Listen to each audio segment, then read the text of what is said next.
me ouvindo, amado? Tá me ouvindo? Deus abençoe todos, que Deus possa nos abençoar em Cristo e que possamos ser guardados por Ele. Que Deus cative a nossa mente e o nosso coração em Cristo. Eu tenho tido muito poucas pessoas ao vivo aqui e muito mais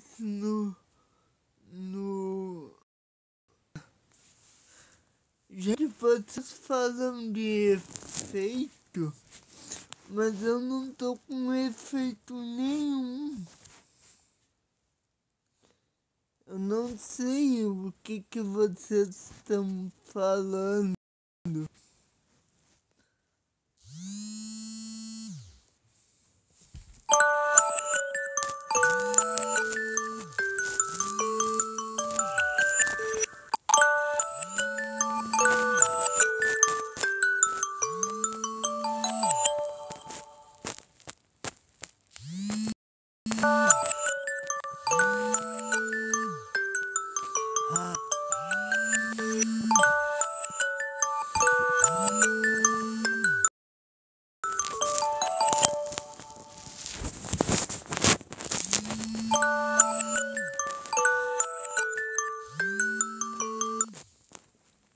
Que Deus abençoe a todos e a todas.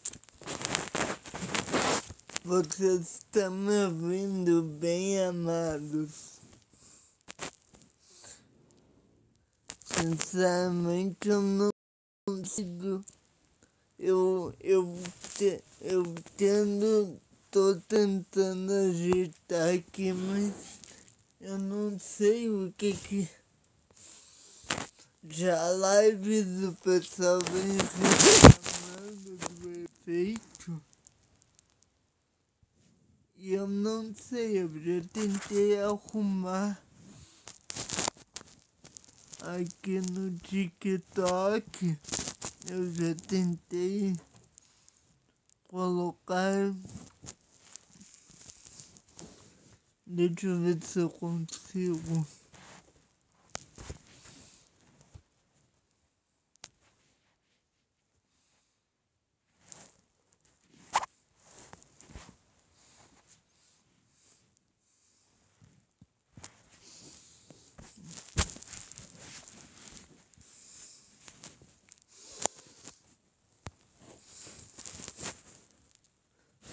Acho que agora vai dar certo. Peraí.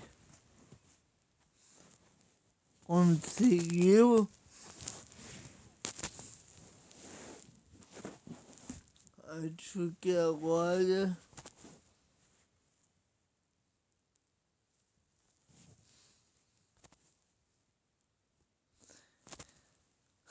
Que Deus abençoe cada um de vocês.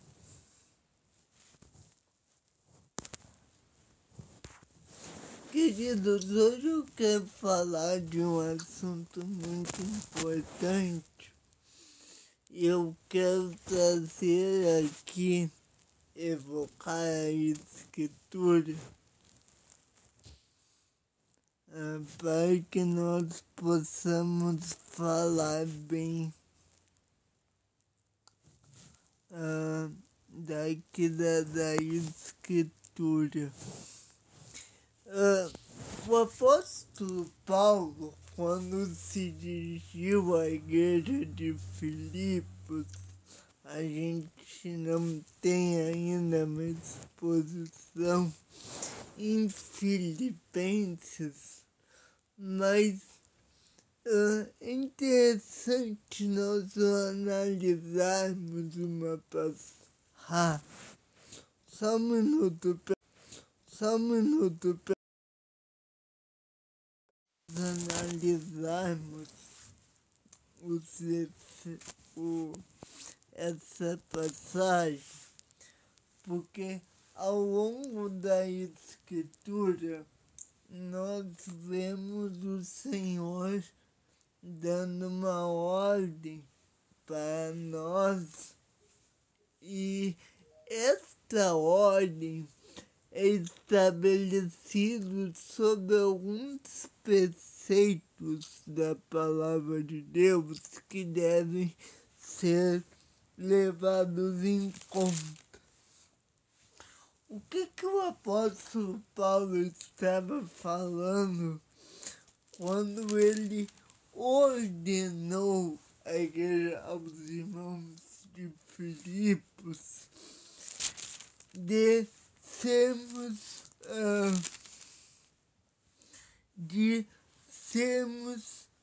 honestos, da nossa crença na honestidade, na verdade, na justiça, na pureza, na boa fama. De que o apóstolo Paulo estava falando quando ele se dirige à igreja de Filipos para fazer essa exortação? Bom, é importante nós olharmos o contexto tanto da passagem quanto da época que aquilo foi escrito, para que nós aprendamos o que aquela determinada passagem queria dizer. O apóstolo Paulo, ao falar aos filipenses, ele se dirige, a todos que estão em Filipos, inclusive aos bispos e aos diáconos. Isso está no primeiro versículo da carta que Paulo se dirige a Filipos. E Paulo, ele estava se preocupando muito com a conduta da igreja de Filipos. Era uma conduta, que deveria ser observada, a conduta cristã por aqueles homens, por aquela igreja. No capítulo 1, nós vemos Paulo dizendo que a confirmação do Evangelho é a testemunha, ou melhor, só pode ser confirmado o Evangelho na vida de um crente se este tem vida com Deus, se esse tem amor com Deus, se esse tem satisfação em fazer a vontade de Deus. E isso ele diz no capítulo 1, lembrando que a gente ainda não fez uma série dessa carta, mas estamos dando vamos fazer isso por a carta dentro da série Cartas Vivas, Cartas para um Novo Mundo, certo? Mas hoje, falando especificamente do capítulo 4, o apóstolo Paulo, ele queria que os irmãos de Filipe soubessem o que era importante na vida cristã. E ele termina essa carta com aquele famoso sermão, quando ele diz que sei o que está abatido e também sei o que é ter em abundância, pois todas as coisas posso naquele que me fortalece. Todavia fizeste-me bem em tomar parte da minha aflição. O apóstolo Paulo, ele não está falando aqui de nós estar isentos das dificuldades, mas Paulo fala que de mesmo dentro das dificuldades nós ter uma vida que glorifica o nome de Deus. Então, quando ele diz que no verso 7, a paz de Deus guardará o vosso coração e vossos pensamentos em Cristo Jesus, Paulo está falando de uma dificuldade na vida. Muitas vezes nos nossos ambientes religiosos, nós usamos esta passagem, principalmente a passagem de Filipenses 4:13, para dizer que nada vai nos acontecer. Mas o contexto da passagem não é essa. O contexto da passagem é, mesmo na aflição, mesmo na penúria, mesmo na dificuldade, eu posso contar com Cristo. E agora, falando especificamente do texto de Filipenses 4, do 7 ao 8, Paulo, quando ele dá essa ordem, ele diz que aquilo que nós aprendemos de Deus, ou seja, o que é verdadeiro, o que é honesto, o que é justo, o que é puro, o que é de boa fama, ou que tem algum louvor, essas coisas devem ocupar nosso coração. Mas, novamente, não somente na bonança, mas principalmente na aflição. Porque o tempo de aflição é o tempo mais difícil para executar isso que Paulo está nos ordenando aqui no versículo 8 do capítulo 4 de Filipenses. A carta de Paulo aos Filipenses, e depois eu farei uma introdução melhor sobre o contexto o contexto bíblico-cultural dessa carta. É que interessante que Paulo queria que a igreja de Filipos soubesse que mesmo nas aflições o Senhor estava com eles. Por isso que Paulo diz isso.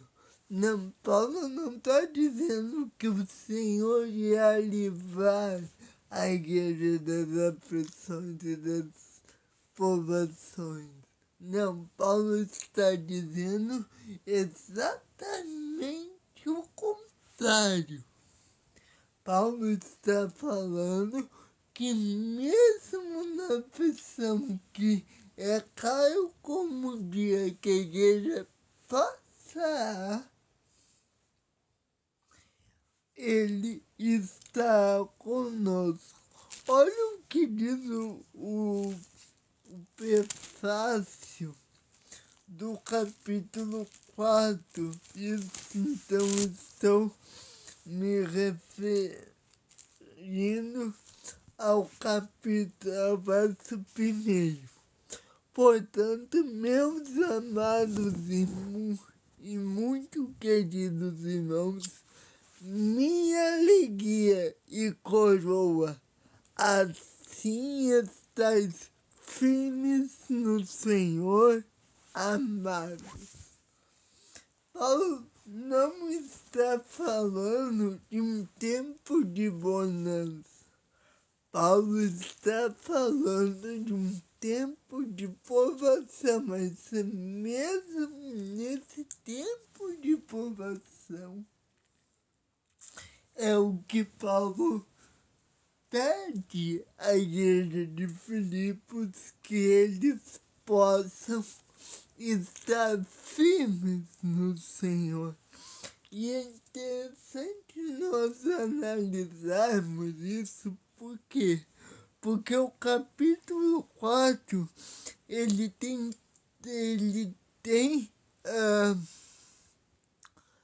o contexto do capítulo 4 é preparando o cristão para a diversidade, é preparando o cristão para a temeridade, é preparando o cristão para o dia mau. Olha o que ele diz lá no verso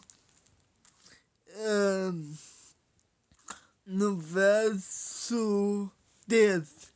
E peço-te também a ti, meu verdadeiro companheiro, que ajudes essas mulheres que trabalham comigo no Evangelho e com Clemente e com os outros cooperadores cujos nomes estão no livro da vida.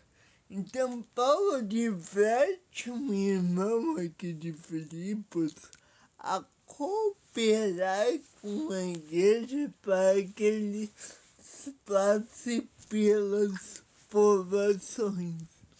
Então, e aí na aula que vem a gente vai analisar, ou em outra aula, melhor esse texto, mas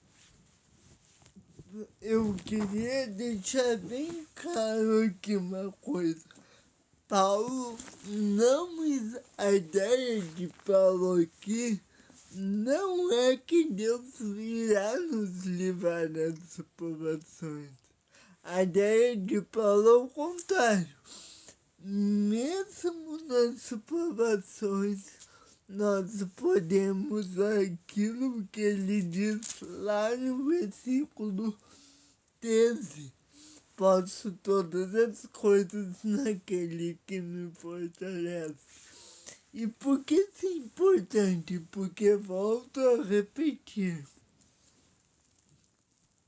nós muitas vezes, com nosso intelecto, nós ponderamos que Paulo está fazendo uma promessa de que, se tu é cristão, você será isento de provações. Mas isto seria totalmente contraditório com o ensino de Cristo. Porque o próprio Cristo lhe diz: no mundo tereis aflições, mas tem de bom ânimo, eu venci o mundo. Então a ideia é que não é posso todas as coisas naquele que fortalece, então eu darei ordens a Deus e ele fará aquilo imediatamente. Não. A ideia que é que mesmo passando por aflições, Deus me sustentará. E o sustento aqui não é sinônimo de bênção, de retirar aquela população. Bênção aqui é sinônimo de mesmo na aflição, Deus me sustenta. Então, o que eu quero dizer é que nós, enquanto igreja, precisamos analisar muito bem a Escritura, porque nós temos uma ideia equivocada e errônea que o cristão não passa por dificuldade, que Deus não deixa o cristão passar por necessidade.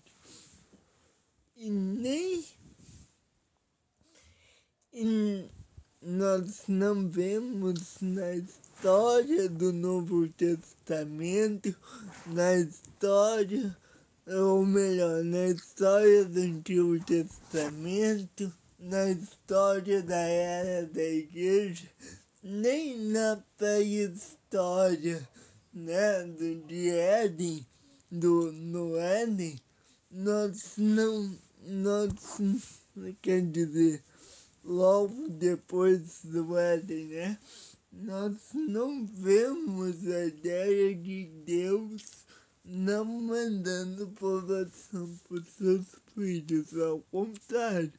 Inclusive, tem muitos que acham que Deus não manda provação, que quem manda é o inimigo e Deus luta para tirar. Não. Deus, as Escrituras, manda sim provação ao seu povo. Ele os livra, mas é Ele que manda a provação. Né? Lutero disse que o diabo é o diabo de Deus, ou seja, não foi o diabo que mandou a tentação, ou melhor, não foi o diabo, mas não foi pelo querer do diabo que ele mandou a tentação para Jó. Foi por meio da permissão da vontade permissiva e decretiva de Deus, na vontade permissiva e a vontade decretiva são duas coisas distintas, mas nesse contexto de Jó, nós vemos uma fundição entre as duas. E quando nós vemos essa fundição, nós vemos que Deus não somente permitiu, mas ordenou a tentação a Jó. Então, nós precisamos parar de achar que Deus não manda provação. É muito difícil nós termos uma teologia do sofrimento e muitas vezes os cristãos para roubar, para livrar a cara de Deus, querem dizer que isso é coisa do diabo, mas não. O diabo não pode nada se Deus não o permite. Mas qual a ideia aqui de Filipenses? Que mesmo Deus mandando a provação, é Ele que livra. Então, nós temos a tentação, temos a provação sim, mas o mesmo que manda é o mesmo que restaura.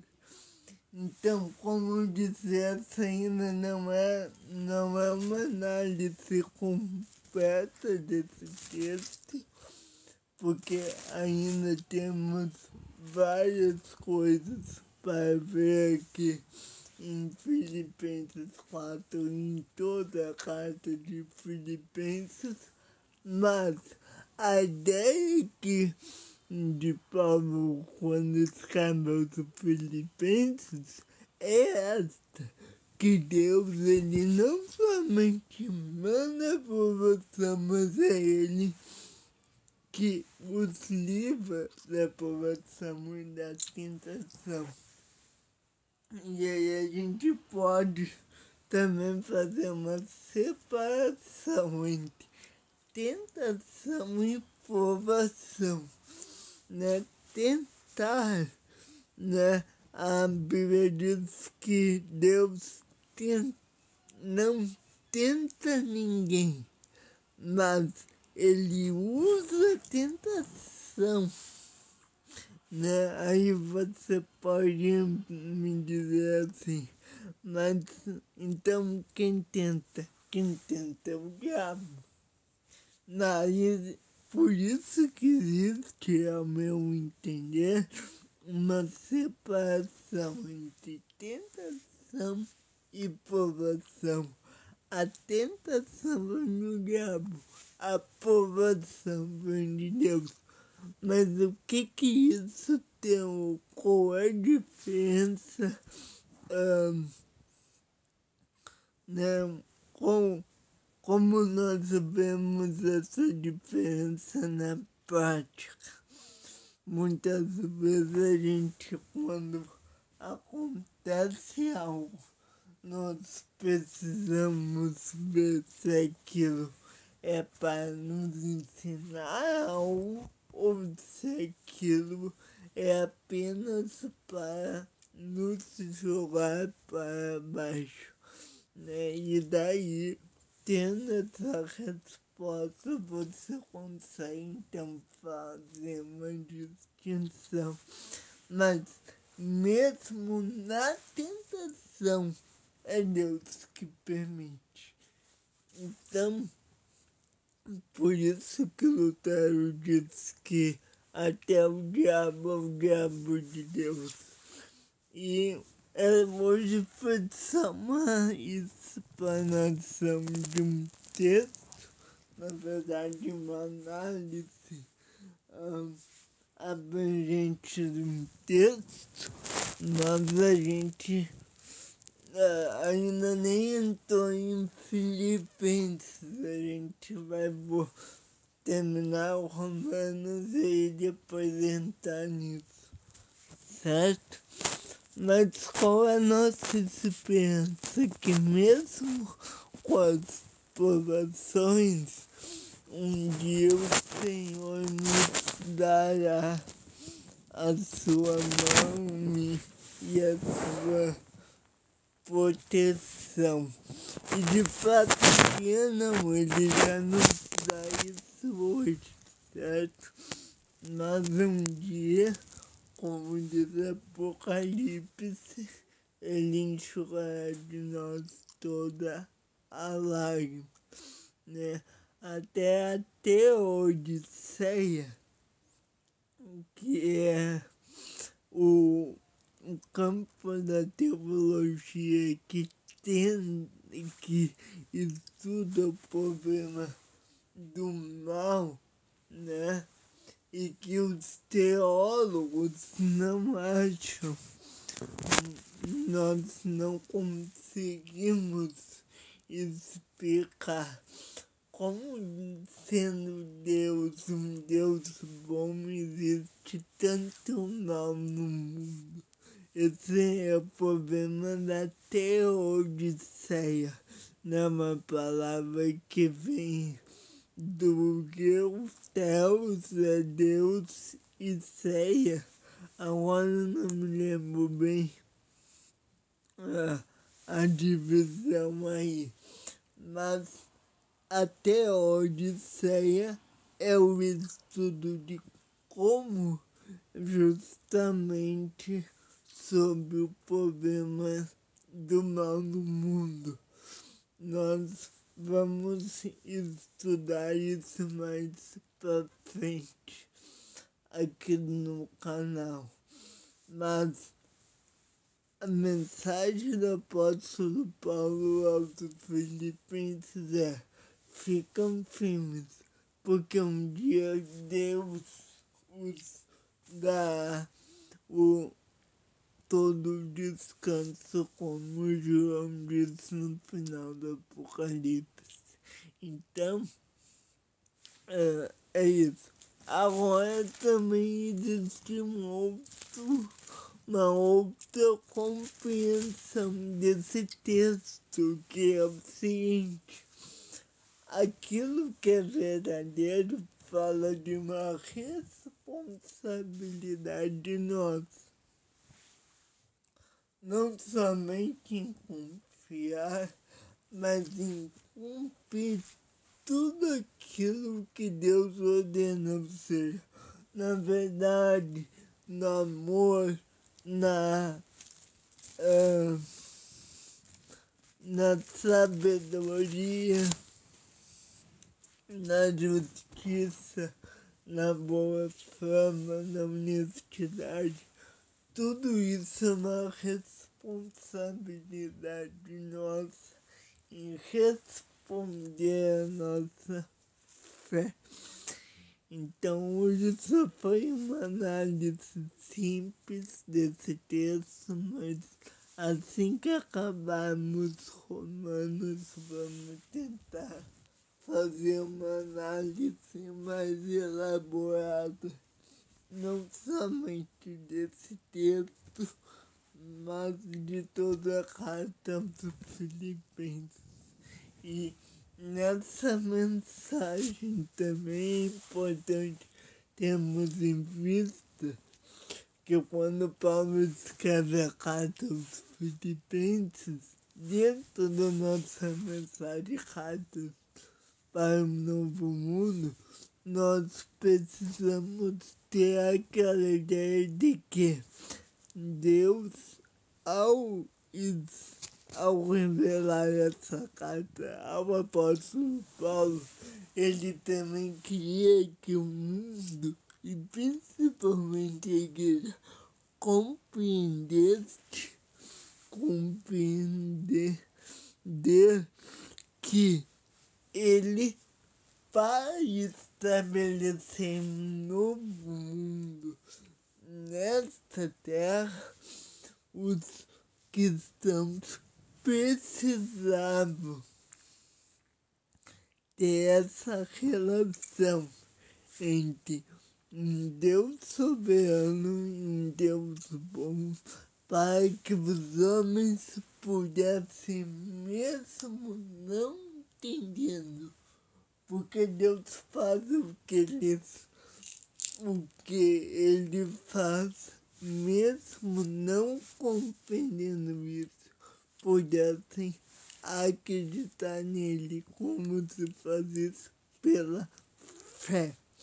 Então foi só uma análise rápida. Que Deus abençoe todos. Fiquem na paz. Eu ainda também, nessa semana, não estou seguindo o trilho, mas na semana que vem a gente retorna. Que Deus abençoe todos. Fiquem na paz. E até o próximo vídeo. Fui!